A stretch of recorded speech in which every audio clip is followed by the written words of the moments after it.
You wouldn't believe this. This story goes way, way back. Before humans discovered what money was, and back when the rivers would actually stop running just to listen to gossip. We're talking about a time so old, the sun god himself was still figuring out how to do daylight savings. It was pure chaos, but the kind of chaos that made for great business. The biggest drama, though, was always Obi the Tortoise. That guy, he'd look at a penny and see a private jet.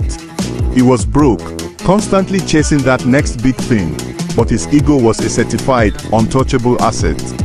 So, the land was going through a drought so bad, the dust started filing for bankruptcy. Everyone was desperate. That's when Chairman Big Daddy, the sky god, the dramatic one with the voice that sounds like 1,000 pots falling down a cliff, showed up on the highest peak, giving the pitch of the century. Big Daddy was like, "Folks, the water game is about to blow up. I'm selling shares in the actual clouds. This is the next Bitcoin. When they rain, you'll be richer than all the pharaohs combined. Don't be left behind. Buy now before the rain season goes absolutely bananas." I swear, it was the definition of mythical hustle. The sensible creatures, the hedgehogs, the ground squirrels, they kept it simple.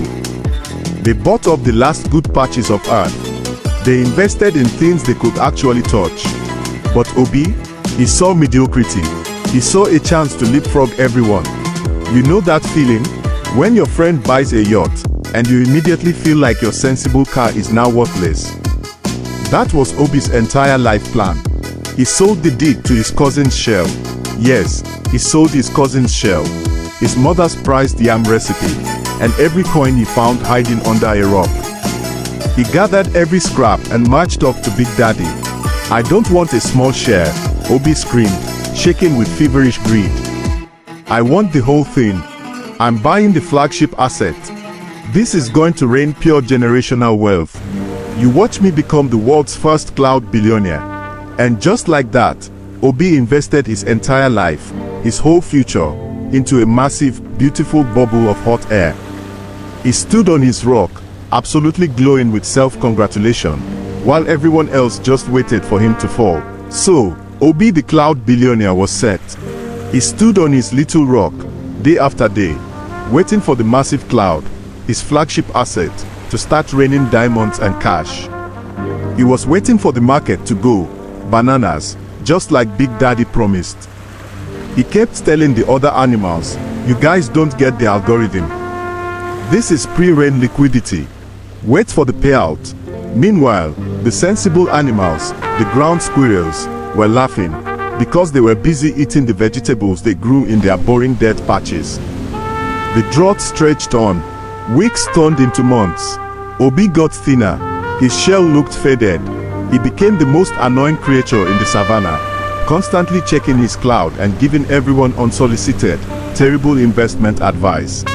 Finally, after the longest wait in history, the big day arrived. The sky rumbled. The air grew thick.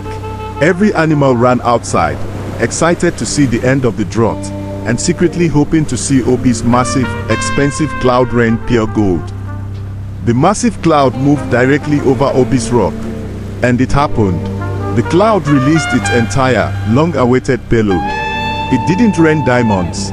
It didn't rain Bitcoin. It didn't even rain water. The massive cloud rained down thousands of receipts and empty invoices. The entire village was suddenly buried under paper, bills, contracts, and fine print legal documents, all detailing the true cost of maintaining the cloud, storage fees, maintenance charges, atmospheric cooling costs, and Big Daddy's processing fees. Obi, the cloud billionaire, wasn't rich. He was millions of units of currency in debt. He was instantly the most bankrupt animal in history. The paper, his ruin, piled up so high around his rock that he couldn't climb down. The sensible animals were laughing so hard they were falling over. The smaller, cheaper clouds started raining clean water over the rest of the savannah, making their modest patches lush and green. Obi was left trapped on his rock, a king sitting on a throne built entirely of worthless, overdue date notices. He didn't lose his fortune.